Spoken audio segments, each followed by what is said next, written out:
За өргөн хэрэглээний бараа бүтээгдэхүүний үнийн өсөлт ажлын байргуу залуус зээлэнс зээлийн хооронд амьдарч байгаа гэр бүлүүд дэвтүүрээ нэмүүлэх гэсэн ахмадуудаас эхлээд уулзалтанд ирсэн иргэн бүр бэрхшээл ярьж байна. За гэхдээ эдгээр асуудлыг хөрс үхийн засгийн газар шийднэ гэдэг хүлээлт бий болсныг ховдчууд уулзалт хийхэд онцолж байна. За түүнчлэн газрын тус боловсруулалт үйлдвэр барих, офшорчдод хариуцлага тооцох шударгасыг тогтоохыг хөдөөгийн иргэд хамгийн их дэмжиж байна. Мөн малчтаас малын хөлийн татвар авах эрх зүйн орчинг яаралтай бүрдүүлж малын тоонд бус чанарт анхаарахгүй бол эх орны баруун хязгаар аймагуудаас байгаль орчныг сүйтгэгдэж эхэлснийг ч энэ үеэр өндлөө.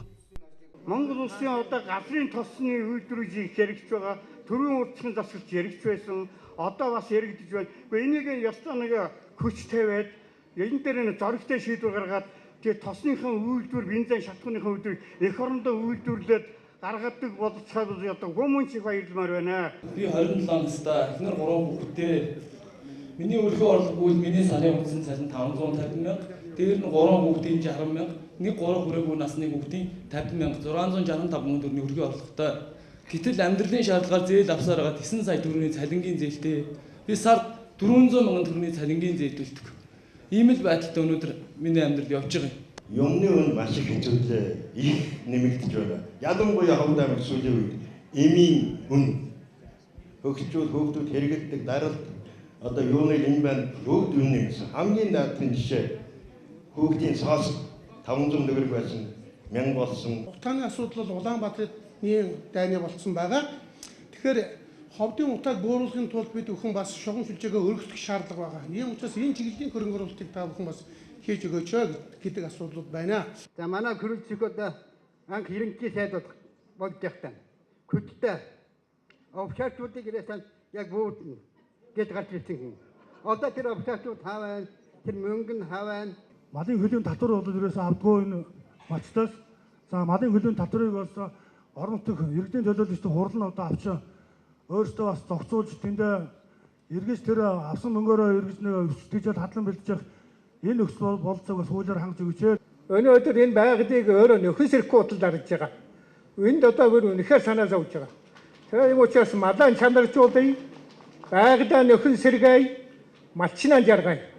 Хөрс үгийн засгийн газар уулуурхаг хит их шүтсэн өмнөх засгийн газрын алдаатай бодлогыг үргэлжлүүлэхгүй харин Монгол улс уулуурхаа хөдөө аж ахуй гэсэн хоёр тулгуур эдийн засгийн бодлогыг хэрэгжүүлнэ. Үүний үр шим гарч Монгол хүн эх орондоо сайхан амьдрах боломж бүрдэн гэж тооцоолж байгаа. Эдийн засгийн өсөлт сайжирч ихснээр эх жилүүдэд төрийн албаа агчдын цалин тэтгэмжийг инфляцийн түвшинтэй харьцуулж нэмэгдүүлнэ. Аж ахуй нэгжүүдийг дарамтлах биш дэмжсэн болгохыг барина гэдэг ерхий сайд онцлоо. Харин засгийн газрын сайд нар иргэдийн асуултанд хариулж зарим асуудлыг шийднэ гэдэг амласан юм а. За жишээ нь иргэдийг бухимдуулж байгаа эмийн үнийг бууруулах, малын хөлийн татвар авах асуудлыг ч удахгүй шийдэхээр ажиллаж эхэлжээ. Улсын өмчийн 34 эмнэлгийн байгууллагууд тус бүрдээ бие дааж эм худалдаж авах биш. Энэ 34 эмнэлэг нийлж эм худалдаж авах юм бол бөөний үнээр бид нар хямдхан юм авах юм боломж өртөх юм байгаа юм. Ховд аймгийн Монгол сумд гарч байгаа тэр асуудал бол одоо энэ уул уурхайн алдаа илэрлэн тэр бичил уурхайн нэрээр явдаг лицензийг биеиндээ шилжүүлдэг хариуцлага тооцоолохоор өөр хуулийн этгээд байдаг энэ асуудлыг заснаа залруулнаа гэж байна. За бэлчээрийн тухай хууль. За энэ хуулийг одоо утгагүй өргөн барья гэж бодож байгаа. Би өнгөрсөн 7 хоногт бас энэ хуулийн явцтай танилцсан. Энэ хууль нэлээд бэлэн болцсон байл. Орон нутагт иргэдтэй уулзаа явж байхад энэ хуулийг маш хүлээлттэй байна.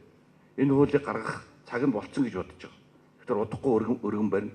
Энэ хуулийн дээр малын хөлийн татвар тодорхой заагдагдсан байна. Бид нар цалин мөнгө тэтгэмжийг нэмнэ. Инфляцтай холбогдуулаад уялдуулж нэмнэ. Багш нарын цалин, эмчнэрийн цалин, тэтгэмжийг энэ 18-19 онд нэмэх юм төлөвлөгөөтэй байгаа. Инфляцтай уялдуулаад. Энийг одоо төрийн албан хаагчдын цалин мөнгө. За иймхүү Монгол улсын ерхий сайд эх орны баруун хязгаар Ховд аймагт 2 өдөр ажиллалаа. Маргааш үргэлжлүүлэн Баян-Улгийн аймагт ажиллана.